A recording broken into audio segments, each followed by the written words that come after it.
an X-ray of your foot.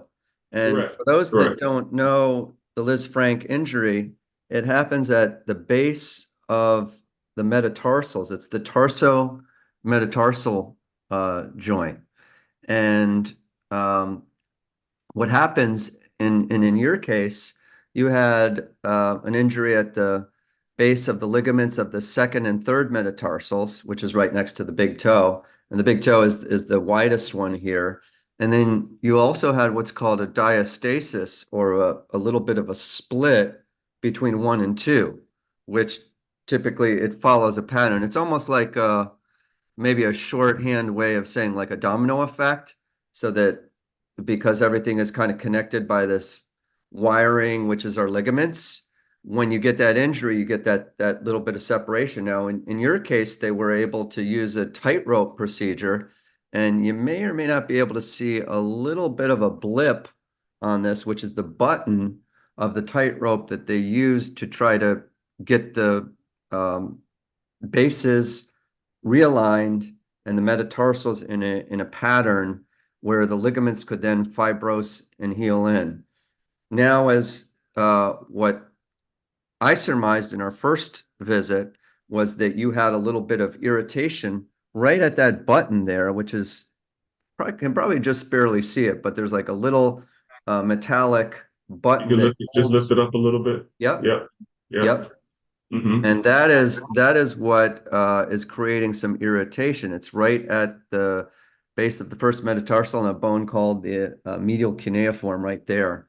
And we tried in our first round a silicone pad. It's called a bunga pad. Hockey players use that a lot to just give you some padding between there.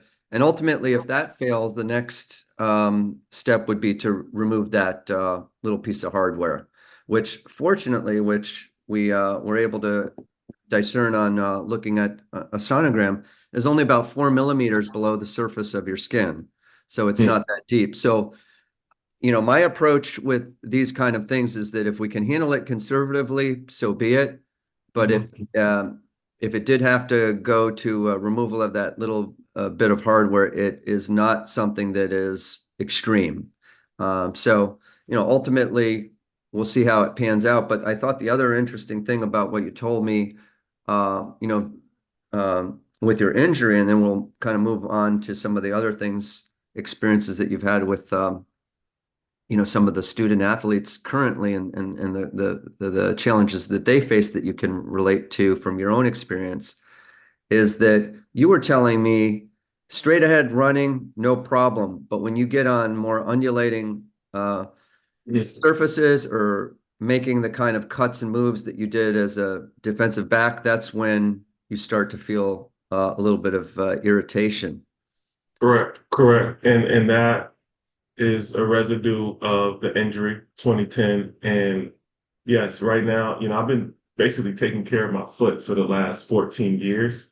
And, every now and then I'll use the Theragun and my foot's aching, or I'll do things like I won't run on concrete. I'll try to wear the same shoes frequently. I went up like a whole inch in shoe size just to give myself, my feet more space. And like you said, the cushioning that you gave me helps, right? I think it does reduce some of that irritation on the inside.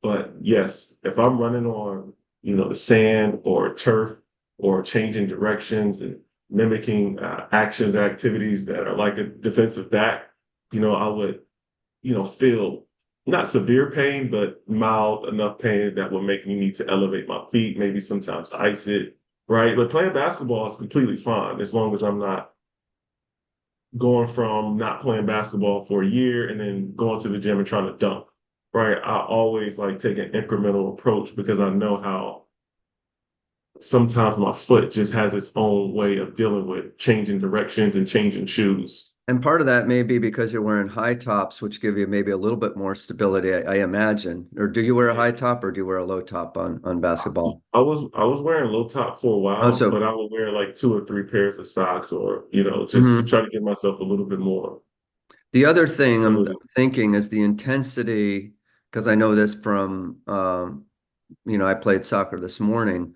and I was wearing not just a turf shoe, but like an actual cleat.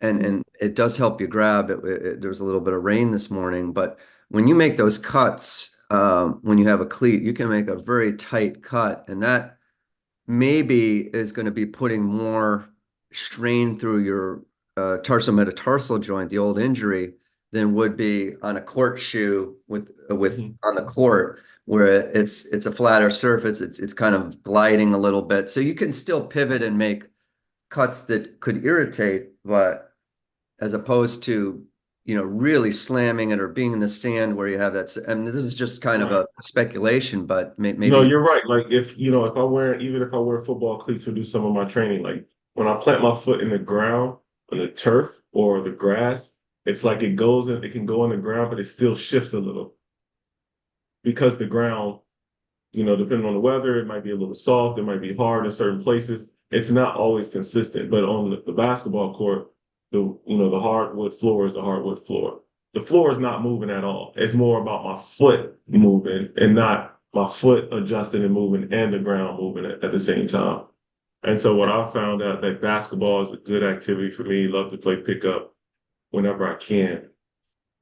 But I did want to just go back to the X-ray you showed and let people know that the tightrope that they use, it's I don't know if you can Go see it. ahead. Go ahead. I'll The have to. tightrope, the tightrope that they use was dissolvable. And when they told me that, I'm 20 years old, and this is my first major injury, first surgery in my whole life, right? First surgery in my whole life. And these guys are, I trust them. They're telling me they're going to use some tightrope in my foot to bring my bones back together. But I don't have to have a follow-up procedure because the tightrope will dissolve. And can you explain what that means? Like the type of Yes. material that Yes. dissolves? Like So where did it there actually go? are, Like did it dissolve into my yep. bloodstream? How long did it take to dissolve? Yeah. There are materials, and you still may have some remnants because you had the surgery in 2010, 2010. 2010, so about Yeah. 14 years But ago. one would think that most of that, if not all, is dissolved, but it's possible that there could be some filament that is still in there